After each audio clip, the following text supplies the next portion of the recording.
ungayizibi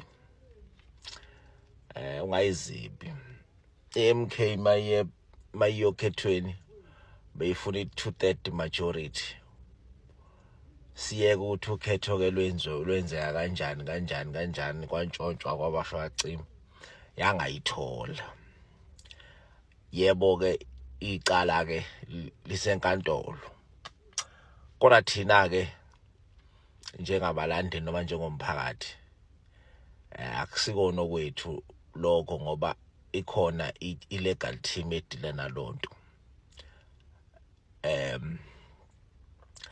Iphinde ke manje MK yabeka uJohn Hlophe, umesho ujaji uJohn Hlophe uthi ngangoyibonela ubaba eShumshuluzi, uthi ngafike ngamtshela ukuthi akiwe parliament kuyofungwa ukuze kusetshenzwe, while illegal team ibusy yona nendaba zokhetho ke idila nakho, kodwa thina sibesebenza ngala.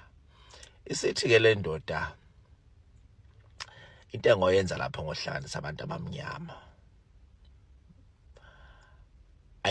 yabona bafethu, lesi statement nje sisodwa siphethe into eziningi.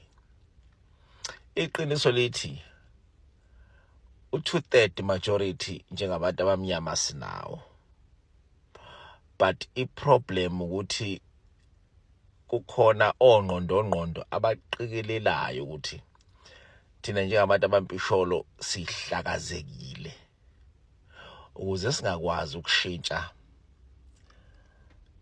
umthetho sisekelo ungasivuni. So ke uthi ke ngohlanganisa abantu abamnyama, mase ngibahlanganisile so bese sikwazi ukuthola lo 2/3 majority, bese sikwazi ukushintsha lo mthetho ongasivuni. Bungizokahle ngitheke mina i-2/3 majority sinayo, ukuthi nje inhlaka uyabacabanga abantu abafuna into eyodwa kodwa bephusha nabodwa ukuze bangayitholi lento abayifunayo, engabona babamsana ukuze bethole lento abayifunayo.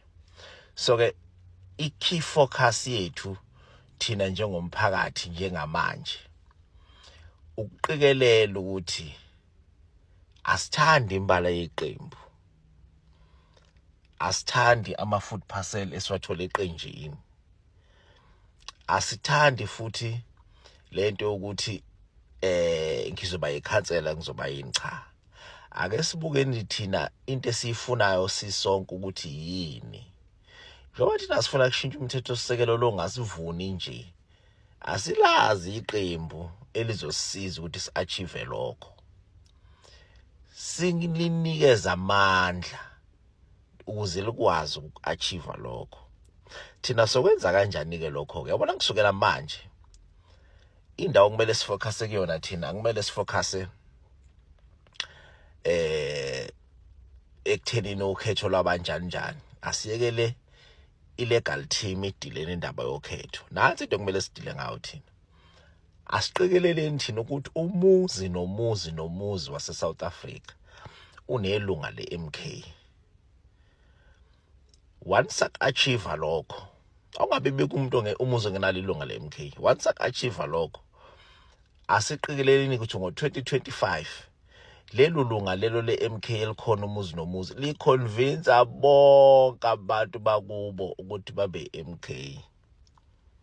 Bese kuthi ke ngo-2026 siqikelele ukuthi sonke sihamba siyovota ukhansela yini.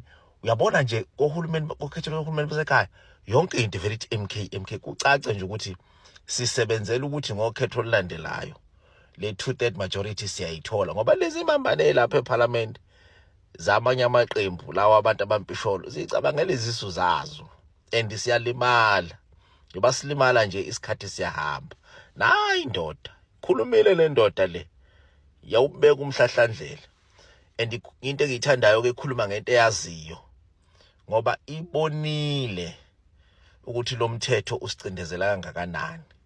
Uyakhumbula into eyaxoshelwa yona ebhentshini